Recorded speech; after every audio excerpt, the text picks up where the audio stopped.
અમદાવાદની સમરસ હોસ્ટેલ પાસે પાણી ભરાવાની સમસ્યા સર્જાઈ।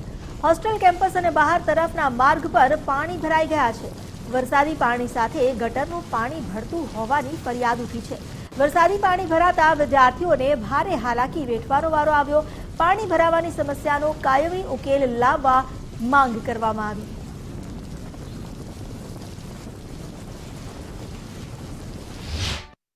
પાણીનો પ્રોબ્લેમ દર વખતે હોય છે। બહુ બધી છોકરીઓને અહીંથી ફરીને જવું પડે છે। ઘણી છોકરીઓને જેની કોલેજ બહુ દૂર રહે છે એ લોકો ઉબર રેપિડો કરાવે, લોકોને બહુ આગળથી રાઈડ સ્ટોપ કરવી પડે, ઘણું ફરીને આવવું પડે છે। તો મારે સરકારથી કાં તો મતલબ જે પ્રશાસન છે એમનાથી એ જ આશા છે કે તમે લોકો આ અમને હેલ્પ કરો, તમે બધે પાણીનું કંઈક નિકાલ કરો। મારી આ જ આશા છે તમારા બધાથી, કેમ કે અમને બહુ તકલીફ પડી રહી છે અને આટલાક માટે અમારે અને ત્યાંથી અમારે પથ્થર પર ચાડીને આવવું પડે છે। એ તો બહુ, કેમ કે ક્યારેક સ્લીપ ખાવાની પણ બહુ સમસ્યા રહે છે ત્યાંથી। તો આના માટે પ્લીઝ અમને હેલ્પ કરો।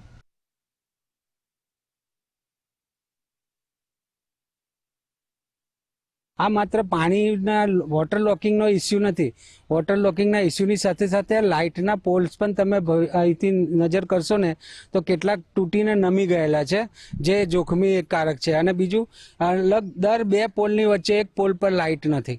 સરકારે રહેવા માટેની હોસ્ટેલની સગવડ બહુ સરસ કરી છે। યુનિવર્સિટી દરેક પ્રકારની સુવિધા આપવામાં સારી વાત છે, પરંતુ જે એક ઇન્ફ્રાસ્ટ્રક્ચર તરીકે આપણે નજીકમાંથી જો જોવાનું થાય ને, શરૂઆત કરીએ ને, તો પાણીનો ભરાવો એ માત્ર સાદું પાણી નથી, આ વરસાદી પાણી નથી, આ ગટરનું પાણી છે, જે ડ્રેનેજને આપણે સેવેજ લાઇનનું પાણી એ બહાર ઉભરાઈ રહ્યું છે અને જવાનો રસ્તો નથી મળતો। કે જો તમે ડેવલપમેન્ટ માટે હજારો કરોડ રૂપિયા વાપરતા હોય તો સામાન્ય એક ઇન્ફ્રાસ્ટ્રક્ચરનો જો ખર્ચ પ્રત્યે પહેલેથી જ જો આ સુવિધાનો નિકાલ કરી લે અથવા તો સુવિધા આપવાનું શરૂ થઈ જાય ને, તો આ પ્રોબ્લેમ રહે નહીં।